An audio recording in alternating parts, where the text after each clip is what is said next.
সাথে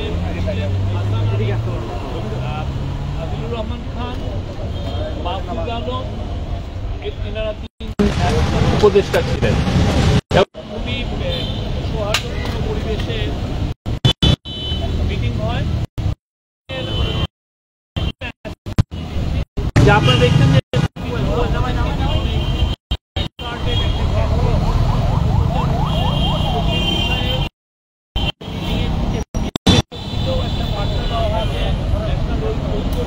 কথা বলা হয় এবং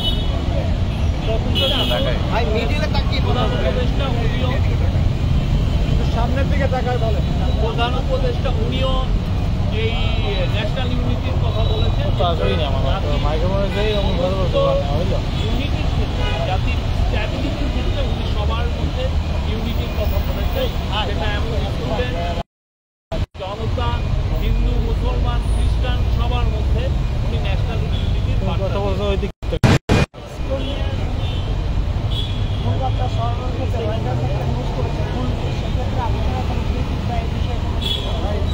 আমরা এই বিষয়ে যা যা করার দরকার আমরা সবগুলো পদক্ষেপ নিয়েছি।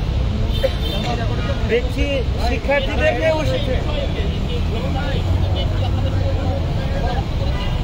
এই চিটাঙের বিষয়টা আলাপ হয়েছে ওই একই জিনিস, সবাই ন্যাশনাল ইউনিটি এবং চিফ অ্যাডভাইজার বলেছেন সবাই শান্ত থাকতে বলেছেন।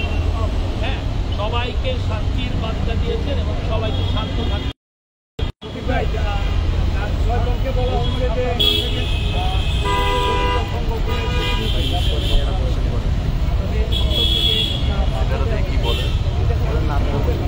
আমাদের যেটা পেয়েছি যে ৩০ জনকে অ্যারেস্ট করা হয়েছে, তার মধ্যে ৬ জন হচ্ছে যারা যাদেরকে শনাক্ত করা হয়েছে তাদের হচ্ছেন এই তাদেরকে আর অ্যারেস্ট করা হয়েছে হচ্ছে আমাদের স্টেটমেন্টে দিয়েছে যে তারা ভ্যান্ডালিজমে এবং পুলিশের সাথে মারামারি করার কারণে তাদেরকে ধরা হয়েছে। আর ৬ জনকে ধরা হয়েছে তারা আওয়ামী লীগ এবং নিষিদ্ধ ঘোষিত ছাত্রলীগের মেম্বার। তারা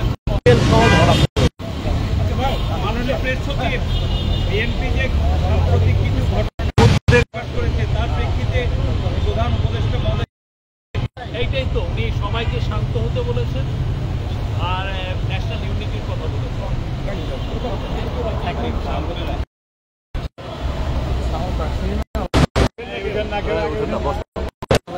এর পাশা মোবাইলটা